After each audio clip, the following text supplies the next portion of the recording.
Hello, Resurrection Church. I'm Nate Abellan. I think some of you know me by now.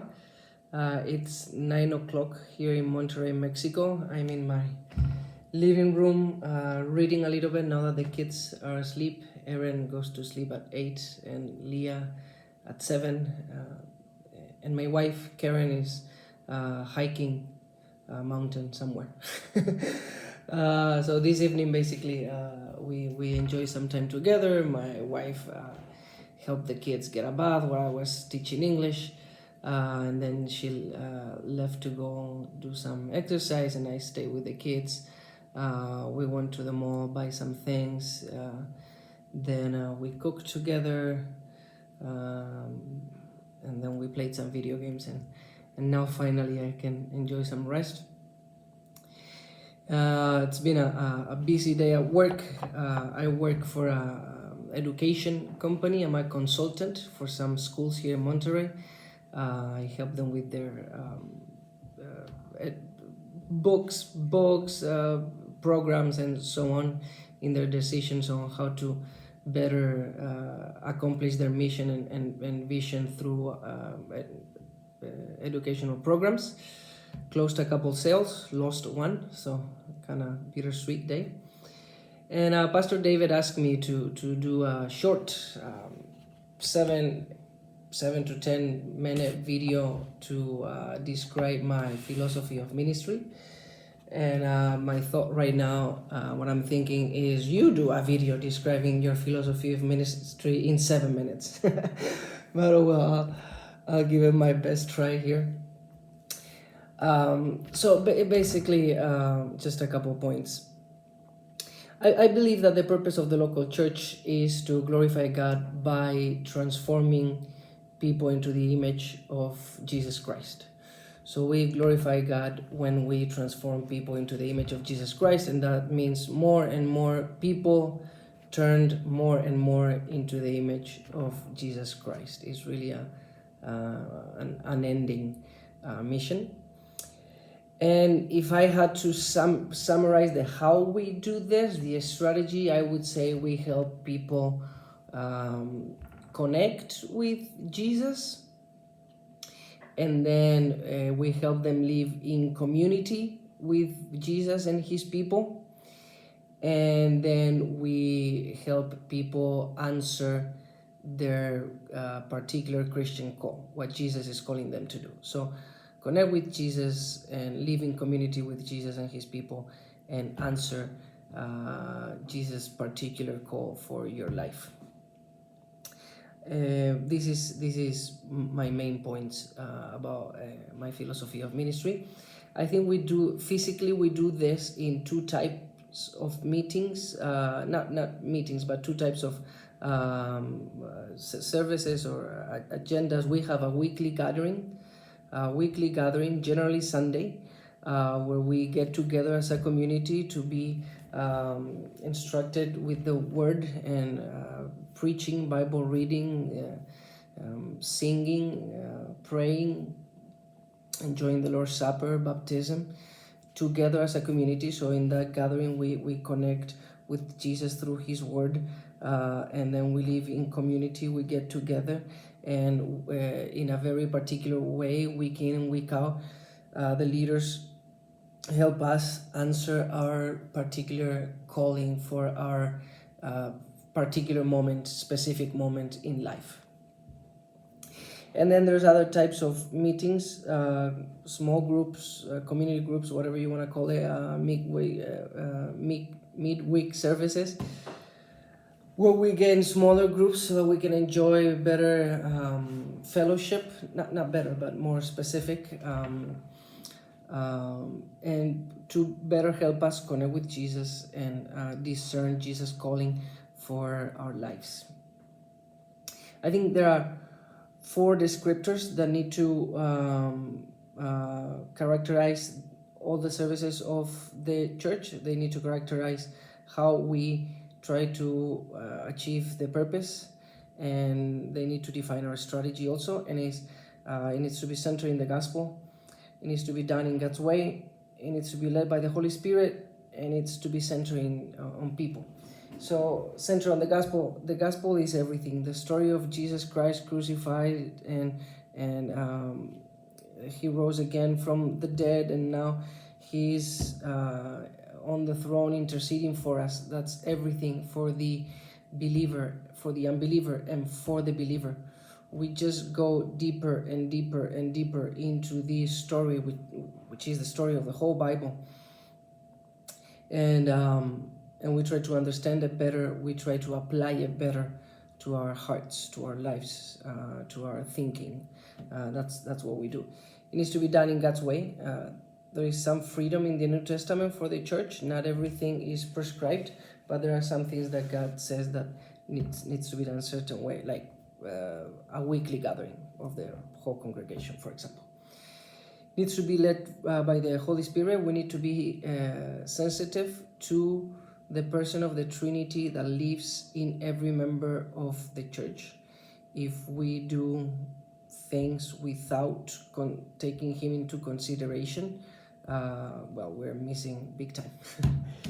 And lastly, it needs to be centered on people. And I'm not saying that we are men-centered, because I just said that we do everything for God's glory, but I'm saying we just don't do meetings because we've always done meetings, and we don't meet at our tabernacle, temple, or church, whatever you want to call it, building. We don't gather there because we love the place and we just want to be there. And the church ministry happens at the church, at the building. No, it happens where the church is, where the people is. And so the ministry of the church is to help people be transformed into the image of Jesus Christ, and that's what we do. Nothing else is at the center of our ministry. And now I just that's 7 minutes right now. Oh well, 7 to 10, I think Pastor David said, hopefully. I just want to read 3 passages that are very important for my philosophy of ministry and how I understand the church and the mission of the church and what the church does. One of them I've been reading recently and just added it to the other 2. It's 1 Corinthians 2, starting in verse 6. He says, "We do, however, speak a message of wisdom among the mature, but not the wisdom of this age, of the rulers of this age, who are coming to nothing. No, we declare God's wisdom, a mystery that has been hidden and that God destined for our glory before time began. None of the rulers of this age understood it, for they would not have crucified the Lord of glory." Then it says, let's see.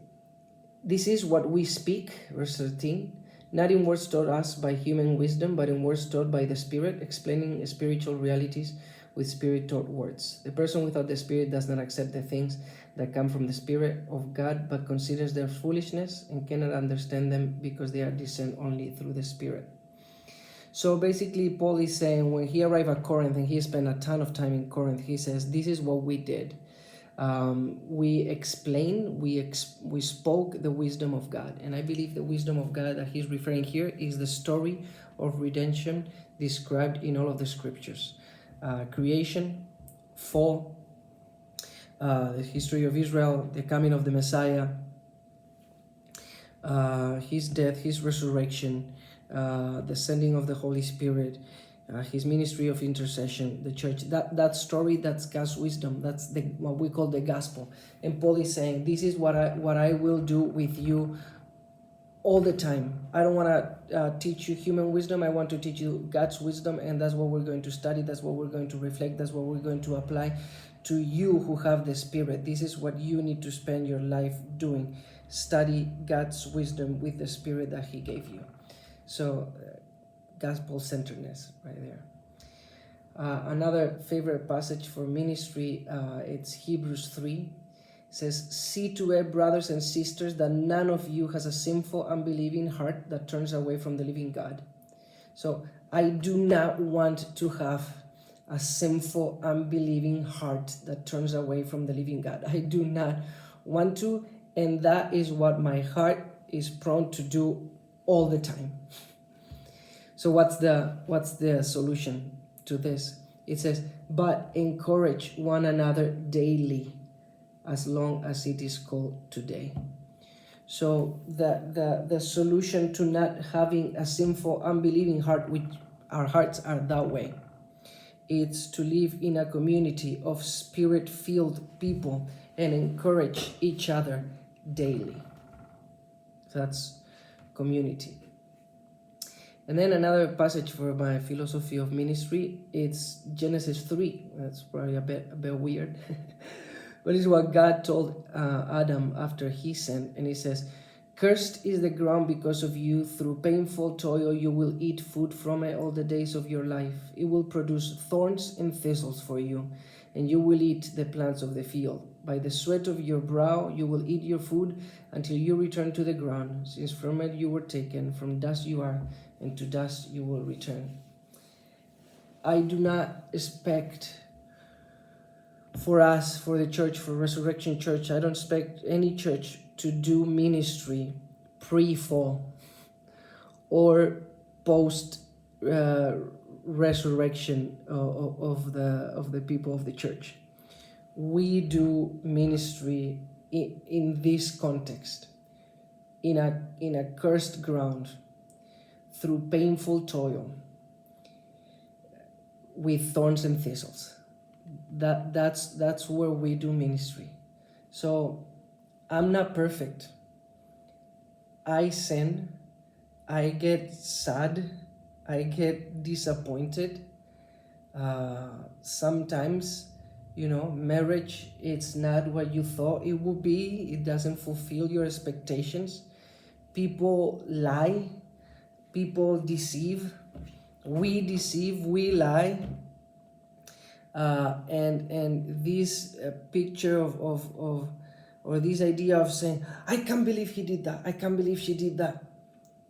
Yes, I can. Yes, I can, every time. Because we work to glorify God by transforming people into the image of Jesus Christ in a cursed ground through painful toil, with thorns and thistles. That's the place where we do the ministry of the church, and it's painful and it's hurtful sometimes, but it's also a joy to see Jesus doing stuff, because he is redeeming this cursed ground.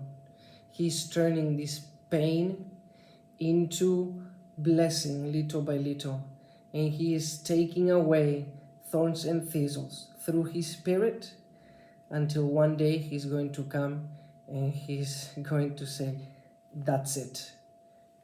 No more cursed ground, no more pain, no more thorns and thistles. And then the ministry of the church will be done.